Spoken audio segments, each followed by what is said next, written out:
What's up guys? Nagbabala ka magpalaki ng katawan. Baka ang iniisip ng iba, madali lang magpalaki ng katawan. Guys, tandaan po natin lagi na hindi basta-basta lalaki ang muscle natin sa pagwo-workout lang. Kaya kung ikaw na nagpaplano magpalaki ng katawan, tandaan mo muna ang mga bagay na sasabihin ko. 20 years in the making, 40 years for the take. Kung bago ka pa lang sa channel ko, please subscribe para lagi kang updated. Una mga boss, pera. Yes, pera po.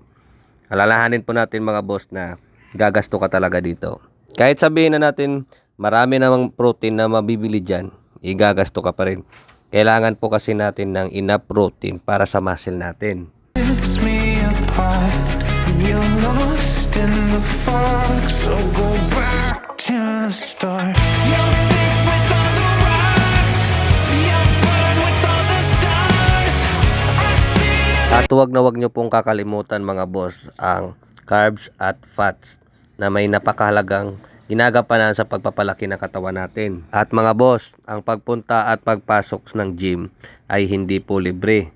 Kaya gasto na naman.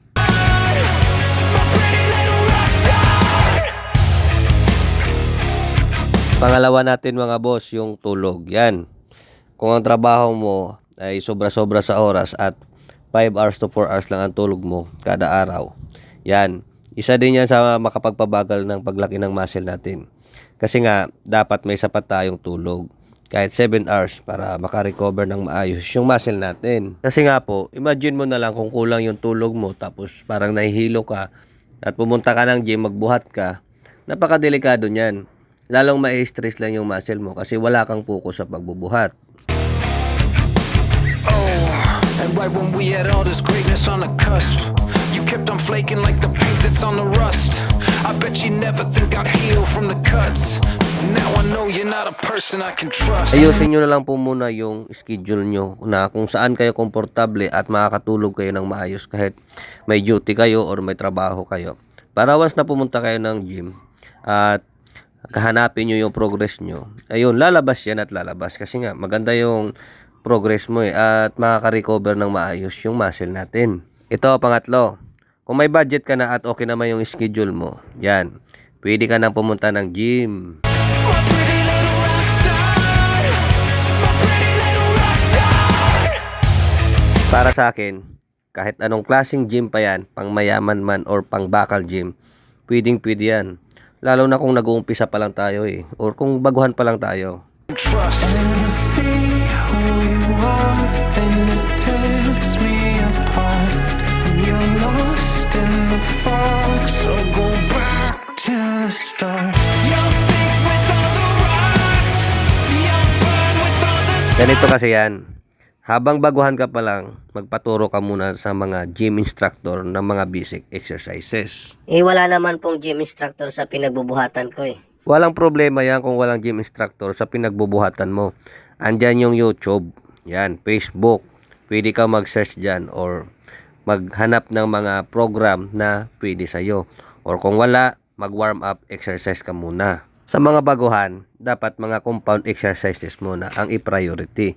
Parehas ng bench press, lat pull down, military press. Who you are, and it tears me apart. You're lost in the fog, so go back to the start. You're sick with all the rocks. You're burned with all the stars. I see under your skies. It's so sad what you are. Medyo iwas muna tayo sa squat at deadlift. Bakit naman po iiwasan yung ganong exercise? Kasi nga po, wala po kasing gym instructor kung gagawin mo yung squat at deadlift. Super napakadelikado niyan para sa mga baguhan. Pag-aralan muna sa bahay or sa YouTube.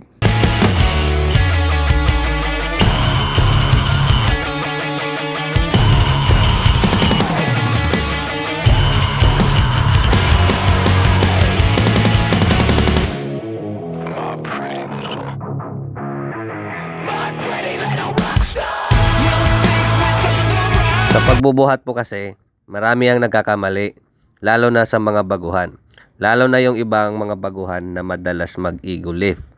Yung iba pa nga, ayaw ipaalam sa nabaguhan sila. Kaya kadalasan sa mga baguhan, pagdating ng umaga, kung hindi masakit ang katawan, may injury. Make it 40 years for the taking. Anything to be famous. Same story never changes. And I see Kaya alalahanin nyo po mga bossing na mas madali pag-aralan ang proper form kung magaan lang muna ang bubuhati natin. Mahirap pa naman mag-aral ng proper form kung sobrang bigat ng binubuhat natin. Oo, mabigat nga ang binubuhat mo, kaya mo ang binubuhat mo. Pero ang tanong, nagagawa mo ba ng maayos? Payo ko lang sa mga baguhan, kung kabisado mo na ang proper form, doon mo na paunti-unti dagdagan ang bigat na binubuhat mo. Kaya sa mga baguhan, huwag magmamadali sa progress. Balang araw kung tuloy-tuloy ang pagbubuhat mo at consistent ka, makikita mo din yan. Dito pala ang playground ko sa Morsha, Negros Occidental. Ang pangalan ng gym is Fitness Ground. Yan. Kung gusto mong mag-gym, kasama kami ni Coach Marvin, PM mo lang ako. So hanggang dito na lang yung video natin. Sana may nakuha kayong tips. And right when we had all this greatness on the cusp, you kept on flaking like the paint that's on the rust. I bet you never think I'd heal from the cuts. Now I know you're not a person I can trust. And I see who you are, and it tears me apart. You're lost in the fog, so go back to the start. You're